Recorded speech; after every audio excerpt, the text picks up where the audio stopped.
March 19 గురువారం శ్రీ పరాభవ నామ సంవత్సరం. ఉగాది రోజున మనం ఏమి చేయాలి?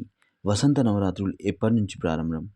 ఉగాది పచ్చడి ఎలా తయారు చేయాలో, నూతన సంవత్సరాది స్తోత్రం, ద్విజారోహణం ఎలా చేయాలి, ఉగాది నాడు ఏమి దానం చేయాలి అనేది ఇప్పుడు మనం తెలుసుకుందాం. ఉగాది రోజున ఏమి చేయాలి?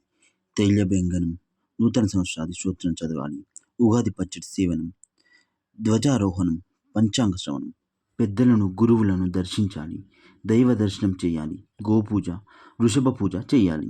ఉగాది పచ్చడి ఎలా చేయాలో తెలుసుకుందాం. నింబసుమం అంటే వేపపూత. వేప పువ్వును మొదటిగా నీటిలో కలపాలి. బెల్లం, మంగళ ద్రవ్యం. వేప పువ్వు వేసిన నీటిలో కొత్త బెల్లం వేస్తారు. ఆ తర్వాత చింతపండును కూడా వేసి చక్కని పులుసు పదార్థంగా ఆ ప్రసాదాన్ని తయారు చేస్తారు.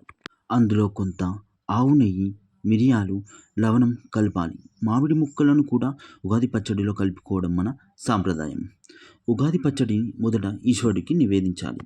ఇక్కడ ఇచ్చిన నూతన సంవత్సరాది స్తోత్రం చదువుకొని తొలి యామకాలం దాటకుండానే ఉగాది పచ్చడి ప్రసాదం స్వీకరించాలి. ఉగాది నాడు ప్రతి ఇంటి మీద కూడా విజయానికి గుర్తైన ధ్వజారోహణం చేస్తారు.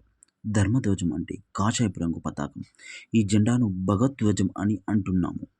దేవాలయాల ధ్వజస్తంభాల మీద, గర్భాలయ గోపురాల మీద ఈ కాషాయ ధ్వజం అనాదిగా ఎగురుతోంది. ధ్వజం అంటే అందరికీ కనిపెట్టేట్టుగా స్ఫుటముగా ఎగురుతుంది. గోవుకు నమస్కరించి ప్రదక్షిణం చేసి గోగ్రాసం పెట్టి వృషభ పూజ చేసి వస్తే విశేషమైన ఫలితం కలుగుతుంది. ఉగాది నాటి సాయంకాలం దేవాలయంలో పంచాంగ శ్రవణం జరుగుతుంది. పంచాంగ శ్రవణం సర్వ పాపాహారం అని ప్రజల నమ్మకం. ఉగాది పాడ్యం నుంచి శ్రీరామనవమి వరకు వసంత నవరాత్రులు అని పిలుస్తారు.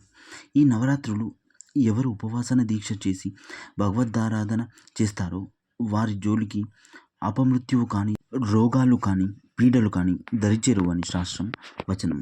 ఉగాది నాడు ఏమి దానం చేయాలి? మామిడి పళ్ళు, చల్లటి మంచినీరు, కొత్త వస్త్రం, విసన కర్రలు, మజ్జిగ వంటివి ఇతరులకు దానం చేసుకుంటే ఎంతో మంచిది. Thanks for watching our video. Please subscribe to our channel. మేము వీడియో పెట్టగానే మీ వరకు నోటిఫికేషన్ వచ్చేస్తుంది.